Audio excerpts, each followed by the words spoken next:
Hello everyone, today we'll be starting exercise 6.3 and before starting this exercise we'll study two theorems. तो पहला theorem है theorem 6.7. What does it say? That the sum of angles of three sides of a triangle is 180. ये हमने already पढ़ा हुआ ही है. Angle 1 plus angle 2 plus angle 3 is equals to 180 degree. तो बहुत सिंपल सी बात है कि ये तीनों का सम कितना होगा 180 डिग्री. इसमें कोई प्रूफ की ज़रूरत नहीं है क्योंकि हमने ऑलरेडी पढ़ा हुआ है. और स्टेटमेंट तो आप ऐसे लिख सकते कि the sum of three angles of a triangle is equals to 180. Okay. So next theorem is theorem 6.8 that says that if a side of a triangle is produced, then the exterior angle so formed is equal to the sum of the two interior opposite angles. See, what does it mean? If a side of the triangle so formed is produced means देखिए ये अगर एक triangle है okay ये suppose side को मैं extend करती हूँ तो इसका मतलब कि ये साइड प्रोड्यूस की ठीक है. अब ये जो एंगल होगा वो क्या होगा इनके ऑपोजिट दो एंगल्स ऑपोजिट इंटीरियर ओके अंदर के ये तीन एंगल्स हैं इनमें से इनके ऑपोजिट कौन से होंगे ये इसके साथ लीनियर पेयर में है तो ये और ये इसके साथ ऑपोजिट में होंगे. तो दिस प्लस दिस इसका मतलब ये जो एंगल होगा ओके सपोज इसका नाम मैं थीटा 1 दे दूँ तो theta 1 is equals to angle 1 plus angle 2. समझ में आ रहा है. So what can I write? Theta 1 is equals to angle 1 plus angle 2. Are you getting me? And this is right for all the exterior angles. ये first exterior angle है. Similarly, this is the second exterior angle if I extend this line. Okay. So this would be theta 2. And theta 2 will be equals to 1 and see ये इसके पास वाला angle है वो opposite नहीं बोलेंगे. Opposite कौन सा ये और ये. So this theta 2 will be equals to angle 1 plus angle 3. So theta 2 is equals to angle 1 plus angle 3 and similarly this angle theta 3 would be equals to this plus this. So we'll write down theta 3 is equals to angle 2 plus angle 3. Okay. Now we'll start exercise 6.3. So what is given in that? The first question is SPR equals to 135 degrees means this exterior angle SPR equals to 135 degrees.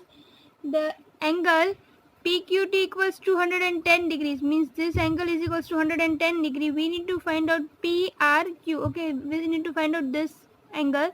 So see ये angle कैसे मिलेगा ये जो है वो exterior angle है right. So this exterior angle is equals to the sum of this and this. Okay so ये find out करने के लिए at least we need to know this. So ये कैसे मिलेगा ये पूरा जो है वो लीनियर पेयर है राइट. तो हम लोग फाइंड आउट कर सकते हैं angle PQT equals to 110 degrees. It's given right. Now angle PQT plus angle PQR equals to 180. That is a linear pair. Okay. So अब PQT क्या है 110 plus angle PQR equals to 180. देखो PQR कितना होगा 180 minus 110. Okay, so PQR will be equals to 70 degrees. Okay, so what is the value of PQR? 70 degrees. Now what to do? ये 70 मिल गया. अब यही चाहिए तो हम क्या लिखेंगे angle SPR. Okay, SPR is equals to ये जो है एक्सटीरियर एंगल है ना तो SPR is equals to this plus this. तो हम क्या लिखेंगे angle SPR is equals to angle PRQ plus angle PQR. Okay SPR is ये क्यों होगा तो लिखना होगा हमको एक्सटीरियर एंगल प्रॉपर्टी. ओके तो SPR कितना है 135. So 135 degree equals to PRQ हमको फाइंड आउट करना है PRQ plus 70 degrees. So angle PRQ कितना होगा तो PRQ equals to 135 minus 70. Okay तो 135 minus 70 so this will be 65. So PRQ की वैल्यू मिल गई हमको. PRQ की वैल्यू हमको कितनी मिली 65. 5 degrees.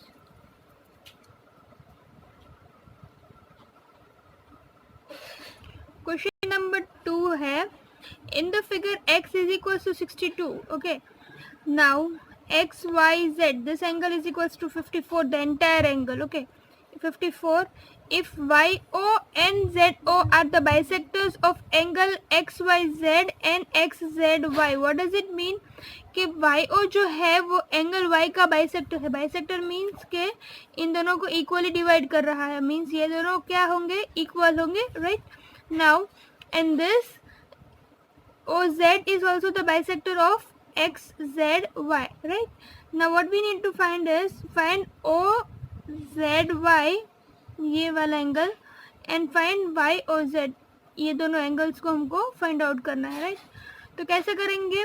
पहले तो हमारे पास ये पूरा एंटायर जो ट्राइंगल है उसमें से x की वैल्यू है 62, y की वैल्यू है 54 एंड z की वैल्यू नहीं है, तो हम z फाइंड आउट कर सकते हैं. कौन सी प्रॉपर्टी से? Angle sum property. तो हम लिखेंगे in triangle XYZ. Okay, in this angle XYZ, angle x plus angle y plus angle z equals to 180 degree. क्यों?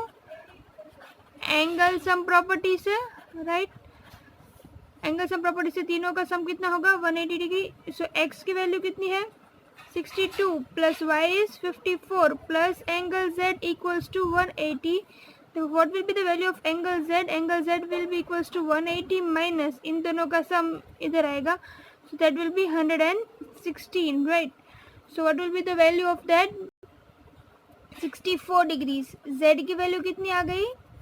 64. अब हमको क्या फाइंड आउट करना है?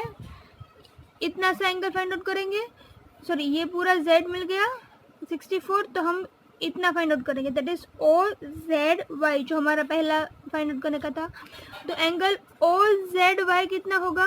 OZY will be equals to 64/2, that is equals to 32 degrees. तो first जो था वो फाइंड आउट हो गया. Angle OZY will be equals to 32 degree, this angle. Okay, now see, ये एंटायर एंगल जो है वो 180 होगा, ये भी ट्राइंगल ही है ना, तो उन सब का सम कितना होगा? 180. तो ये 32 है, ये फाइंड आउट कर लेते हैं. ये क्या है? OYZ. Okay, OYZ find out कर लेते हैं. तो angle OYZ will be equals to 54/2. 54/2. Okay, क्योंकि पूरा y कितना था? 54, इसलिए 54/2. So that will be 27 degrees. तो OYZ 27 है, this is 27, this is 32. We will find out this. So now next is YOZ. Therefore angle पहले हम लिख लेते हैं कि in triangle OYZ, angle OYZ plus angle YZO plus angle YOZ equals to 180 degree. Bracket में क्या लिखेंगे? Angle sum property. Okay, so what will be the sum? OYZ is 27 that we have found out, plus YOZ हमें find out करना है. YOZ plus angle YZO जो है वो कितना है? 32 degrees. Okay, so that will be equals to 180. सो YOZ equals to 180 minus इन दोनों का सम जो इस साइड पे आएगा, तो वो क्या होगा? 59 डिग्रीज. ओके, तो ये क्या कितना हो जाएगा? ये हो जाएगा 121 डिग्रीज. तो यही दोनों चीज़ें हमको फाइंड आउट करनी थी, YOZ and OZY. Okay, let's now see question number 3. Question number 3 is, in the figure AB is parallel to DE. So here this AB and this DE are parallel to each other. It's also given that BAC is equals to 35 degrees that I have written, and CDE is equals to 53 degrees. Then find out DCE, means I need to find out this angle. Okay, so how to find out it's already given that AB is parallel to DE. Okay, so this and this lines they are parallel to each other. So see, अगर ये दोनों parallel है तो क्या होगा, ये ऐसे Z form हो रहा है. Z फॉर्म होने का मतलब क्या, ये और ये जो है वो दोनों कैसे होंगे, इंटीरियर अल्टरनेट इंटीरियर एंगल्स. तो अल्टरनेट इंटीरियर एंगल्स कैसे होंगे, सेम होंगे. तो हम क्या लिखेंगे, एंगल ये है CED. So will write down angle CED is equals to 35 degrees. क्या लिखेंगे ब्रैकेट में, अल्टरनेट इंटीरियर एंगल्स. राइट, ये दोनों क्या है, अल्टरनेट इंटीरियर एंगल्स. तो ये मिल गया हमको 35, ये है 53. तो ये वाले जो ट्राइंगल है उसका एंगल्स हम प्रॉपर्टी कर सकते हैं.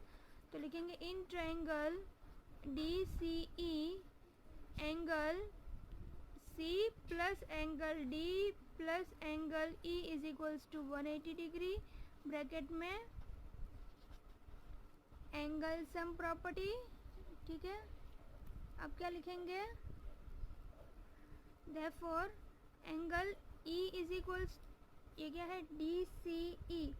सो angle DCE is equals to DCE क्या होगा, 180 माइनस इन दोनों का सम, ये क्या है 53 प्लस ये है 35. So it will be 88. सो इन दोनों का आंसर क्या होगा, 100 एंड एंगल क्या होगा 92 डिग्रीज. तो यही हमको फाइंड आउट करना था, एंगल DCE. ओके, सो एंगल DCE आ गया 92 डिग्रीज. राइट, नाउ इस एक्सरसाइज में 3 क्वेश्चन हम लोगों ने कर लिए हैं. तो हम आज सिर्फ 3 क्वेश्चन ही करेंगे and other 3 question will do in the next video. So please like, share and subscribe to Easy Study for more content.